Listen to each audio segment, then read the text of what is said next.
Hello and welcome to the second part in this 5-part series where I go over my process for creating and sharing content. This time I want to go over with you the process that I take to achieve things like a vlog video when I go out, with Bella, with my friends, when I'm on the road, with Valisa Blaze, just to show you what's under the hood of what you finally see.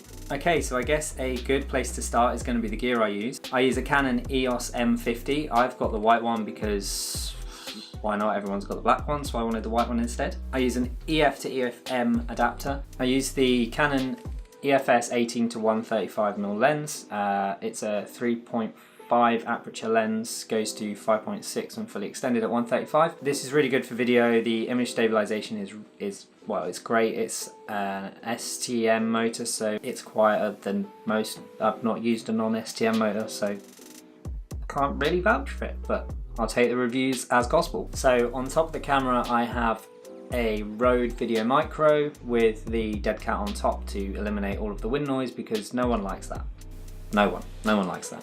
This all sits atop a Joby 3K Gorillapod. Name pretty much does it justice. Supports 3 kilograms worth of load. My setup is pretty light, it's pretty small.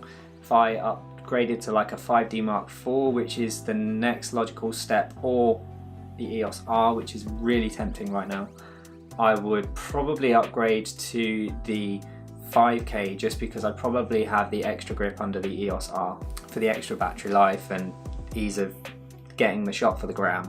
Another thing I often take with me purely for those B-roll shots is the Canon Nifty 50. 50mm lens, absolutely great for the B-roll, 1.8 aperture, really fast lens, great bokeh as well. Finally, goes without saying, my DJI Mavic Air. I bought the Fly More combo, so I've got 3 batteries, I've got the extra propellers, I've got a nice little bag, but I don't use it because I have a camera bag. And that is pretty much everything that I take with me, bar obviously things like monopod, glide cam, tripod, and recently, one of those shoulder thingies. Not very good with names. The reason that I chose these particular items is purely for the price to performance. So starting this channel on a budget, I wanted something that could do the 1080p, that could do 60 frames a second. If I really wanted it to, I'm kind of experimenting with the 24 at the moment just to see how it feels. Let me know in the comments if you like the way this video feels. The other ones that I've done are all been done at 60 frames per second. This does do 4K at 24 frames per second, but you do lose the dual pixel autofocus, which is a pain in the butt, and this lens hunts like crazy because it just can't find anything. Also, major crop. That reminds me, I also did a video about all of these things that I'm currently talking about, mostly to do with the actual setup and the things that you should do to get started if you have this camera. If you're a Canon shooter, if you're thinking about getting this camera, I'll link the video just up here. So the software I use Adobe Premiere Pro for all of my assembly, my editing, my colouring, my, that's a lie, graphics. I use After Effects to create things like the little Instagram thing that would have been down here. I then use Adobe Audition, as well as Photoshop for things like thumbnails, Lightroom for things like photos that I might flash up in between things if I'm out doing a vlog and blah blah blah blah blah. I purely used Lightroom and Photoshop in the past, so starting off with Adobe Premiere Pro was a logical choice. I did have Sony Vegas Pro for a bit, didn't like it. It was just clunky, it felt weird. Can something feel weird? Does a piece of software feel weird? But yeah, I didn't like it, so I swapped back to Premiere Pro.